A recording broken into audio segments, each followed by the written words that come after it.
problem is not simply climate denial. The problem is also that people don't really realize this problem is affecting them because they never hear about it in the media. Anytime you talk about hurricanes in our current world, you need to add climate change because climate change is affecting the hurricanes that we're seeing today. In one report on a major news outlet's webpage, the reporter listed 5 reasons that Hurricane Florence was particularly intense, including the speed at which it strengthened from tropical storm into hurricane, the amount of water it was going to dump on land, the strength of the storm surge, and in not one of these reasons did this reporter mention the fact that all of these effects are being supercharged by climate change. This farmer in Oregon, he was a rancher, and he couldn't water his cattle on his ranch because of the ongoing drought in the West, and so he was trucking in 18,000 gallons of water a day to ranch his cattle. And not only did they not connect the drought to climate change, they did nothing to discuss the carbon footprint of having to truck in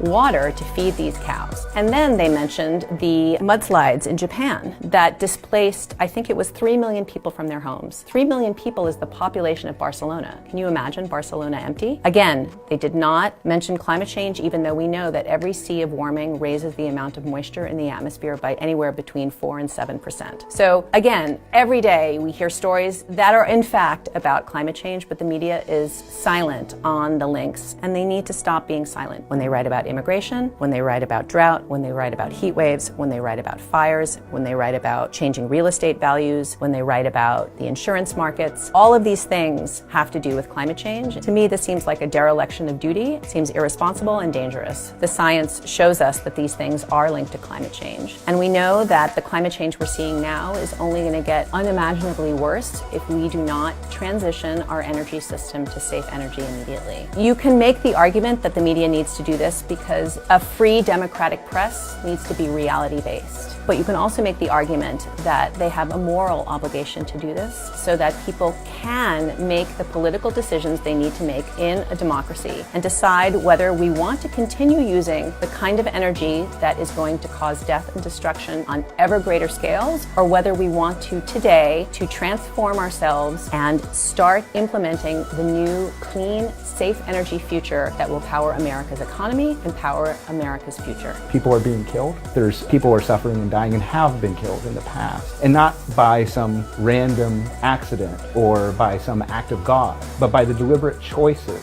of other people to profit deliberately while lying about the consequences of their pollution and their profit from their pollution. They knew this in the 1960s, the 1970s, the 1980s, and their response was to systematically corrupt our entire system of democracy. People are now dead because of that. And people can't care about global warming pollution if our political leaders and media aren't talking about it. Since we need to address the pollution of our climate and we need to stop it, we need to have the people in charge talking about it. And it's really that simple. In your mind, what does it look like when a journalist has done a good job of covering climate truth instead of being climate silent? We would like reporters simply to say that climate change is exacerbating the effects of these storms. 1 or 2 sentences, it's not that hard. It's easy. There are organizations out there that can partner with journalists who are not necessarily science journalists to explain to them what the science is and tell them how to do it. And that's part of what we want them to do when they're talking about climate truth.